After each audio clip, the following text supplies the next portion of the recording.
உலகெங்கிலும் வாழும் டிஎன்டிவி தமிழ் ஊடகம் பார்வையாளர்களுக்கு அன்பு வணக்கம்.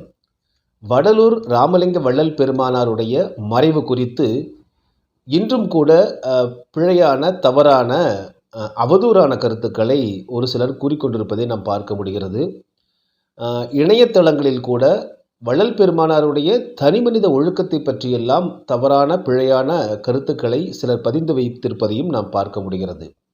வள்ளல் பெருமானாருடைய மறைவு பற்றி பேசக்கூடியவர்கள், மேடையில் பேசக்கூடியவர்கள், அதிலும் குறிப்பாக பார்த்திங்கன்னா இந்த பெரியாரிய மார்க்சிய பொது உடைமைவாதிகள் என்று தங்களை தாங்களே அழைத்து கொள்ளக்கூடியவர்கள் எங்கிருந்து இந்த தரவுகளை எடுத்து பேசுகிறாங்கன்னு பார்த்திங்க அப்படின்னா, ஆறுமுக நாவலருடைய ஆதரவாளர்களாக இருந்தவர்கள் என்று கூறிக்கொண்டவர்கள். நீங்கள் அருட்பா மருட்பா என்பது இரண்டு கண்டன திரட்டுகள் அப்படின்னு ஒரு கிட்டத்தட்ட 7 ஆண்டுகள் நடைபெற்றதுங்க. அதுவும் இப்போ நடக்கிற மாதிரி ஒரு காணொலியை போட்டு எதிர்காணொலி இடுற மாதிரி இல்லை, ஒரு அறிக்கை விடுற மாதிரி இல்லை. புத்தகங்களே வெளியிடப்பட்டன. ஆறுமுக நாவலருக்கு ஆதரவான ஒரு புத்தகம் வெளியிடப்படும், அடுத்து வள்ளல் பெருமானாருக்கு ஆதரவான நிலைப்பாட்டில் இன்னொரு புத்தகம் வெளியிடப்படும். இவ்வாறு 7 ஆண்டுகள் பார்த்திங்கன்னா அருட்பா மருட்பா என்கிற இந்த வாத விவாதங்கள் புத்தகங்களை வெளியிட்டே நடைபெற்று கொண்டிருந்தன. அந்த அடிப்படையில் பார்க்கும் பொழுது பார்த்திங்கன்னா ஆறுமுக நாவலருக்கு ஆதரவாக இருக்கக்கூடியவர்கள் இருந்தவர்கள் தான் அன்றே பார்த்திங்கன்னா வள்ளல் பெருமானாரை பற்றி மிக தவறான சில கருத்துக்களை அதை அவருடைய பாடல்களில், வள்ளல் பெருமானுடைய பாடல்களில் எங்காவது இடையில் இருக்கக்கூடிய 2 வரிகளை பிடித்து கொண்டு அதை வைத்து கொண்டு வள்ளல் பெருமானாரே இப்படி பேசியிருக்காரு, வள்ளல் பெருமானாரே இப்படி சொல்லியிருக்காரு, இவர் பெண் தொடர்பில் இப்படிப்பட்டவர் அப்படி இப்படின்லாம் மிக தவறான பிழையான கருத்துக்களை சொல்லியிருக்காங்க. டிஎன்டிவி தமிழ் ஊடகம், தனித்துவமான தமிழ் ஊடகம். இந்த காணொலி இட வேண்டிய தேவை ஏற்பட்டதுன்னா, இந்த வாலாசா வல்லவன் அப்படிங்கிற ஒரு பெயரில் தம்மை மார்க்சிய பெரியாரிய பொது உடைமையாளர் என்று சொல்லியிருக்கார். அவர் சில புத்தகங்கள் எழுதியிருக்காரு போல. அவரை இந்த வள்ளல் பெருமானாருடைய 200வது ஆண்டு விழாவுக்கு பேச அழைச்சிருக்காங்க. வாலாசா வல்லவன் அவர்கள் என்ன பேசினார் அப்படிங்கிறத அவருடைய வாய்மொழியாக நம்ம கேட்டுடுவோம். ஆணைமுத்தையா அவர்கள் தத்துவவேசினி என்கிற இதழை 2 தொகுதிகள் பதிப்பித்திருக்கிறார். ஆங்கிலத்தில் தி திங்கர். இது 1882லிருந்து 1888 வரைக்கும் 6 ஆண்டுகள் வார இதழ். அது நாத்திக இதழ். அந்த காலத்தில் பிராட்லாவினுடைய கொள்கைகளை தமிழ்நாட்டில் பரப்புவதற்காக வந்த இதழ். அதில் முன்னுரையில் ஆணைமுத்தையா ஒரு செய்தியை பதிவு செய்திருக்கிறார். பக்கம் 27இல் வள்ளலார் தற்கொலை செய்து கொண்டார் என்பது தான் அந்த செய்தி. அந்த இதழில் வந்திருக்குது. அந்த இதழ் 25/3/1883 தேதியிட்ட தத்துவவேசினி இதழில் அதனுடைய மேலாளர் முனுசாமி நாயக்கர் என்பவர் எழுதியிருக்கிறார். அவர் இதற்கான சான்றுகளை கொடுத்திருக்கிறார். என்னென்னா, வள்ளலார் இறந்து 15 நாட்கள் கழித்து, வள்ளலார் இறந்த தேதி 15 நாட்கள் கழித்து அந்த மாவட்ட ஆட்சியர் அங்கே பார்க்கிறார். 30/1/1874 வள்ளலார் மறைவுற்றார். அவருடைய மறைவில் பல பேருக்கு பல கருத்துக்கள் இருக்கின்றன. இந்த செய்தியில் இப்படி இருக்கிறது. அப்போ திறந்து பார்க்கும்போது, அந்த 15 நாள் கழித்து திறந்து பார்த்தபோது உடல் அழுகி இருந்தது, கட்டெரும்பு மொய்த்திருந்தது. பார்த்து அதிகாரிகள்லாம் உடனே கற்பூரம், சந்தனம் இதெல்லாம் போட்டு மூடி சாத்தி விட்டு போய்விட்டார்கள் என்று அந்த பதிவு. அது எதிலிருந்து எடுக்கிறாங்கன்னா, தினவர்த்தமானி என்கிற இதழிலிருந்து. அது எதிலிருந்து எடுக்கிறாங்கன்னா, தினவர்த்தமானி என்கிற இதழிலிருந்து. அது எதிலிருந்து எடுக்கிறாங்கன்னா, தினவர்த்தமானி என்கிற இதழிலிருந்து. அது எதிலிருந்து எடுக்கிறாங்கன்னா, தினவர்த்தமானி என்கிற இதழிலிருந்து. தகவல், அதாவது அவருடைய உடலை பார்த்தது போலவும் அது அழுகி கிடந்தது போன்ற ஒரு தகவலை வெளியிட்டது யார் அப்படின்னா, தினவர்த்தமானி என்கிற ஒரு இதழ் அப்படின்னு இந்த வாலாசா வல்லவன் சொல்கிறார். இதை பதிய வைத்தது யார் அப்படின்னு பார்த்தீங்கன்னா, ஈவேரா பெரியார் அவர்களோடு இருந்த ஆணைமுத்து ஐயா அவர்கள் புத்தகத்தில் பதிய வச்சிருக்காரு அப்படின்னு சொல்கிறாங்க. இந்த தினவர்த்தமானி இதழ் அப்படிங்கிறது பார்த்தீங்கன்னா 1855ஆம் ஆண்டு வெளிவந்திருக்கு. சரிங்களா? இந்த இதழினுடைய பங்கீட்டாளர்கள் அப்படின்னு பார்த்தீங்க யாராருன்னு பார்த்தீங்கன்னா, பீட்டர் பெர்சிவல் என்கிற பாதிரியார், சி வை தாமோதரம் பிள்ளை, கரோல் விஸ்வநாத பிள்ளை, அஷ்டாவதானம் வீராசாமி செட்டியார், சேப்பா நரசிம்முலு நாயுடு என்கிற இந்த கிட்டத்தட்ட 5 பேர்கள் பார்த்தோம் அப்படின்னா இந்த இதழினுடைய தினவர்த்தமானி இதழினுடைய பங்குதாரர்களாக வர்றாங்க. இந்த தினவர்த்தமானி இதழ் அப்படிங்கிறது தமிழ் மற்றும் தெலுங்கில் வெளியான வார இதழ். வாரந்தோறும் சனிக்கிழமை வெளியான இதழ் இது. இந்த இதழ் யாரால் நடத்தப்பட்டது அப்படிங்கிறத பார்த்தோம். யாருடைய நிதி உதவியில் இந்த இதழ் நடத்தப்பட்டதுன்னா, பிரிட்டிஷ் அரசாங்கத்தினுடைய நிதி உதவியில் நடத்தப்பட்ட இதழ் இது. மாதந்தோறும் ரூ. 200 அன்னைக்கு வந்து பிரிட்டிஷ் ஆட்சி காலத்தில் 1855 ரூ. 200 அப்படிங்கிறது இன்றைய கணக்கு வந்து பார்த்திங்கன்னா எவ்வளோ பெரிய தொகைன்னு தெரியும். இது பிரிட்டிஷ் அரசாங்கம் தான் வந்து பணம் கொடுத்து நடத்துகிறது. அதை நடத்தியவர் வந்து ஒரு கிறித்தவ பாதிரியார். அவருக்கு துணையாக நின்றவர்கள் தான் தாமோதரம் பிள்ளை, விஸ்வநாதம் பிள்ளை, வீராசாமி செட்டியார், நரசிம்மல நாயுடு ஆகியோர். இதை பற்றின வந்து நரசிம்மல நாயுடு வந்து என்ன சொல்லியிருக்காருன்னு வந்து பார்த்திங்கன்னா, குடிகளுக்கு அறிவை விருத்தியாக்க வேண்டுமென்ற எண்ணத்துடன் பிரிட்டிஷ் கவர்மெண்டால் மாதம் ஒன்றுக்கு ரூ. 200 நன்கொடையாக கொடுத்து தின வர்த்தமானி என்னும் பெயரால் கணம் பொருந்திய பெர்சிவல் அவர்களையும் ஸ்ரீ விஸ்வநாத பிள்ளை அவர்களையும் பத்திரா அதிபர்களாக நியமித்து பதிப்பித்து வந்தார்கள். அவ்விருவரும் இறந்த பிறகு தினவர்த்தமானியும் இறந்துவிட்டது அப்படின்னு இந்த நரசிம்முலு நாயுடு அவர்கள் தெரிவிச்சிருக்காங்க. ஆக இந்த தினவர்த்தமானி இதழ் என்பது பிரிட்டிஷ் அரசாங்கத்தால் அதனுடைய நிதி உதவியில் நடத்தப்பட்ட ஒரு இதழ் அப்படின்னு தெரியுது. இதில் பங்குதாரராக இருக்கக்கூடியவர்கள் அப்படின்னு வந்து பார்த்தோம் சி.வை. தாமோதரம் பிள்ளை அவர்களும் இருக்காங்க. இந்த சி.வை. தாமோதரம் பிள்ளை அவர்கள் யாருன்னு வந்து பார்த்தீங்க அப்படின்னா, இவர் வந்து ஆறுமுக நாவலருடைய மாணாக்கர்.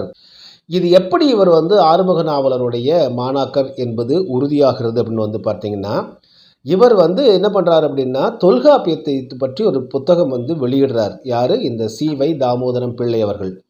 இது பற்றி ஒரு விளம்பரத்தை வந்து தினவர்த்தமானி இதழில் வெளியிடுறார். அதில் வெளியிடும்போது என்ன சொல்கிறார் அப்படின்னா, ஒட்டுமொத்தமாக நீங்கள் வந்து பார்த்தீங்கன்னா தமிழ் சமூகத்திலேயே வந்து ஆறுமுக நாவலரை போன்ற ஒரு பெரும் ஞானி கிடையாது அப்படிங்கிற தொனியில் வந்து ஒரு விளம்பரத்தை வெளியிடுறார். இதற்கு பதிலளிக்கும் விதமாக ராமலிங்க வள்ளல் பெருமானாருடைய மாணாக்கரும் அவரை பின்பற்றக்கூடிய பின்பற்றாளருமான நரசிங்கபுரம் வீராசாமி செட்டியார் என்பவர் என்ன பண்ணுறார் அப்படின்னா, விஞ்ஞான பத்திரிகை அப்படிங்கிற ஒரு பத்திரிகையில் இதற்கு பதில் எழுதுகிறார். வீராசாமி செட்டியார் அவர்கள் என்ன சொல்கிறாங்க அப்படின்னா, தாமோதர பிள்ளை அவர்களே, நீங்கள் வந்து பார்த்திங்கன்னா மிகச்சிறந்த ஒரு தமிழறிஞராக ஆறுமுக நாவலரை நீங்கள் குறிப்பிடுறீங்க. ஆனால் அதே வேளையில் தமிழ்நாட்டில் உள்ள எவ்வளவு பெரிய அறிஞர்களும் தமிழ் அறிஞர்களும் ஞானிகளும் எல்லாம் தமிழ்நாட்டில் இருந்திருக்காங்க அப்படிங்கிறதெல்லாம் நீங்கள் மறந்துட்டு பேசுகிறீங்க. காரணம், நீங்கள் இப்படி தான் பேசுவீங்க. நீங்கள் யாருன்னா ஆறுமுக நாவலருடைய மாணாக்கர் அப்படின்ட்டு பதிலுக்கு இவரும் பதிவிடுகிறார். இதன் மூலமாக இந்த சி.வை. தாமோதரம் பிள்ளை அவர்கள் பங்கேற்ற தின வர்த்தமானி இதழ் என்பது முழுக்க ராமலிங்க வள்ளல் பெருமானாருக்கு எதிராக பரப்புரை செய்து கொண்டிருந்த, அவரை பற்றி பிழையான தவறான கருத்துக்களை வெளியிட்டு கொண்டிருந்த ஆறுமுக நாவலருடைய அந்த குழுவிலிருந்து ஆறுமுக நாவலருடைய ஆதரவு கருத்துக்களை வெளியிட்டு வந்த ஒரு இதழ் என்பது நிரூபணமாகிறது. ஆறுமுக நாவலருடைய தரப்பில் தான் தொடர்ந்து நீங்கள் வந்து பார்த்தீங்க அப்படின்னா வள்ளல் பெருமானாரை பற்றி தனிமனித ஒழுக்கத்தையும் அவரை பற்றி பொதுவெளியில் அவருடைய அடைந்த நிலையை பற்றியெல்லாம் தவறான பிழையான கருத்துக்களை பரப்பிட்டுருக்காங்க அப்படிங்கிறதையும் நம்ம வந்து பார்த்துட்டோம். எனவே இதுதான் இதனுடைய பின்னணி. எனவே இது ஒரு தவறான பிழையான திட்டமிட்ட அவதூறு பரப்புரை என்பதை வள்ளல் பெருமானாரை பின்பற்றக்கூடியவர்கள் அறிந்து கொள்ள வேண்டிய மிக முக்கியமான ஒரு தகவல். ஆக இந்த வாலாசா வல்லவன் என்கிற இந்த பேச்சாளர் எழுத்தாளர் என்ன செய்கிறார் அப்படின்னு வந்து பார்த்திங்கன்னா, இந்த தினவர்த்தமானி இதழினுடைய அந்த தரவுகளின் சான்றுகள் அடிப்படையில் தான் ஆணைமுத்து ஐயா எடுத்து எழுதியதாகவும் அதையே தான் சொன்னதாகவும் குறிப்பிடுறார். எனவே இதிலேயே இவர்களுடைய இந்த பொய் பரப்புரை என்பது நமக்கு தெளிவாக நிரூபணமாகி விடுகிறது. அதே போல் இந்த வாலாசா வல்லவன் என்ன சொல்லியிருக்காருன்னா, 15 நாட்களில் அங்கு சென்ற மாவட்ட ஆட்சித்தலைவர் இவ்வாறு அறிக்கை கொடுத்திருக்காரு அப்படிங்கிற தகவலையும் சொல்கிறார். டிஎன்டிவி தமிழ் ஊடகம் சார்பில் அந்த மாவட்ட ஆட்சித்தலைவர் காஸ்டினுடைய அறிக்கையை வந்து அப்படியே ஆங்கிலத்தில் வந்து குரல் பதிவாக இட்டு அதற்கு தமிழாக்கவும் நம்ம இட்டிருக்கோம். Manual of South Arcot District was compiled by the then British collector John Henry Garstin of South Arcot District in southern India. This book was published by Lawrence Asylum Press in 1878. Parvatipuram, a village of 1,189 inhabitants lying 23 miles southwest of Kadalur on the Virudachalam road. The place is connected with one Ramalinga, a somewhat curious example of a latter-day saint who has been almost deified by his followers. Born in 1823 in the Chidambaram Taluk of Vellala parents in humble circumstances, he developed while still little more than a boy, an undeniable talent for versification, and his poems brought him into notice. They dealt with religious matters. Some of them, like those of Saivite saints of old, were composed in eulogy of the merits of the deities at certain shrines, such as the temples at Tirutani in North Arcot and Tiruvotriyur near Madras. Others took for their subject the beauties of the higher life. It was these that led to his becoming gradually regarded as a spiritual guide and teacher.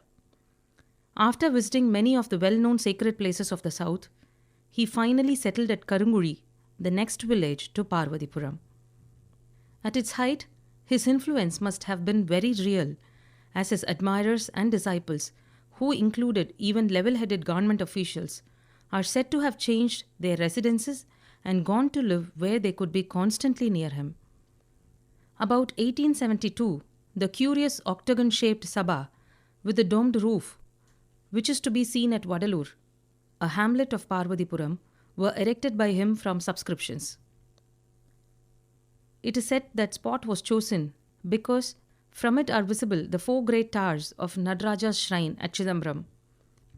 It is not an ordinary temple, the details of the worship in it being unusual. Ramalinga seems to have persuaded his disciples that they would rise again from the dead, and he consequently urged the burial was preferable to cremation. Even Brahmins are said to have been buried in this belief, and people who died in other villages were in several cases brought to Vadalur and interred there. In 1874, he locked himself in a room, which is still in existence, in Metukuppam, a hamlet of Karunguri, which he used for samadhi or mystic meditation, and instructed his disciples not to open it for some time. He has never been seen since, and the room is still locked. By those who still believe in him, that he was miraculously made one with his God, and that in the fullness of time he will reappear to the faithful. Whatever may be though of his claims to be a religious leader, it is generally admitted by those who are judges of such matters that his poems, many of which have been published, stand on high place, and his story is worth noting as an indication of the directions which religious fervor may still take. இந்த காஸ்டினுடைய அறிக்கை, இவர் சொல்லக்கூடிய இந்த காஸ்டினுடைய அறிக்கை இன்னமும் உயிர்ப்போடு ஐரோப்பிய நாடுகள், குறிப்பாக லண்டனில் மியூசியத்தில் இன்னும் வைக்கப்பட்டிருக்கிறது. எனவே அது இன்னும் அழிந்து போய்விடவில்லை. காஸ்டின் தன் கைப்பட எழுதிய அறிக்கையை பதிப்பித்திருக்கிறார்கள் என்பதையும் நாம் அறிந்து கொள்ள வேண்டிய மற்றொரு மிக முக்கியமான தகவல். காஸ்டின் காலத்திலிருந்து இன்று வரை வள்ளல் பெருமானாருடைய முழுமையான அவருடைய பாடல்களை, உரைநடைகளை, அவருடைய அகவலையெல்லாம் வாசித்தறிந்தவர்கள் வள்ளல் பெருமானாரை பற்றி இதுபோன்று ஒரு பிழையான தவறான கருத்துக்களை கூறவே மாட்டாங்க. காஸ்டின் சொல்கிறது தெளிவாக சொல்கிறார். எது எப்படி இருப்பினும், அதை வள்ளல் பெருமானார் மறைந்து விட்டதாக அவருடைய சீடர்கள் முழுமையாக நம்புகிறாங்க. ஏன்னா இவர் பார்க்காம சொல்ல முடியாதவர்கள், எனவே அவர் மறைந்ததாக நம்புகிறார்கள் அப்படின்னு சொல்லிட்டு, எது எப்படி இருப்பினும் ராமலிங்கார் எழுதிய இந்த எழுத்துக்கள் மிக உயரிய ஆன்மீகத்தினுடைய மெய்யியலினுடைய அடுத்த கட்டத்தை எடுத்து செல்லக்கூடிய மிக முக்கியமான ஒரு என்ன சொல்லுவோம்னா, அந்த லெவல் உயர்த்தணும்னு சொல்லுவோம் இல்லைங்களா. ஆய்வுகளாகட்டும், மெய்யியலாகட்டும், எந்த ஒரு துறையிலும் ஒரு லெவல் அடுத்த கட்டத்துக்கு உயர்த்தி வைக்கிறதுன்னு இருக்கு இல்லைங்களா. அந்த உயரத்திற்கு இந்த மெய்யியலை கொண்டு போய் வள்ளல் பெருமானார் நிறுத்தியிருக்காரு அப்படிங்கிறதா அவங்க சொல்கிறாங்க. இதிலிருந்து நீங்கள் ஆய்வு செஞ்சுக்குங்க, அப்போ இதுக்கு அடுத்த நிலைக்கு போகலாம். அதற்கு ஏற்ற எழுத்துக்களும் பாடல்களும் தான் ராமலிங்கருடையது அப்படின்னு இந்த காஸ்டின் தெளிவாக சொல்லியிருக்காரு. இதைத்தான் இன்றளவும் வள்ளல் பெருமானாருடைய அந்த பாடல்களையும் அந்த உரைநடைகளையும் அகவலையெல்லாம் வாசிக்கக்கூடியவர்கள் உணரக்கூடிய மிக முக்கியமான ஒன்றாக இருக்கிறது. எனவே வள்ளல் பெருமானார் வெறுமனே வணங்குவதற்கு மட்டும் உரியவர் அல்ல, அவர் நமக்கெல்லாம் மிகப்பெரிய வழிகாட்டியாக, அதுவும் குறிப்பாக மெய்ஞானத்தில், மெய்யியலில் ஆய்வுகளை மேற்கொள்ளக்கூடிய, உண்மை என்றால் என்ன, கடவுள் என்றால் என்ன, இறைநிலை என்றால் என்ன என்று அறிந்து கொள்ளக்கூடிய ஒரு அறிவு சார்ந்த தாகத்தை கொண்டவர்களுக்கு மிகப்பெரிய வழிகாட்டியாக, ஆசானாக, ஆசிரியனாக, குருவாக இருக்கிறார் வள்ளல் பெருமானார் என்பதுதான் நிதர்சனமான உண்மை. மீண்டும் மற்றொரு காணொலியில் உங்களை சந்திக்கிறேன். அதுவரை நன்றி, அன்பு, வணக்கம். டிஎன்டிவி தமிழ் ஊடகம், தனித்துவமான தமிழ் ஊடகம். இப்போதே சப்ஸ்கிரைப் செய்யுங்கள் உங்கள் டிஎன்டிவி தமிழ் ஊடகம் யூடியூப் சேனலை.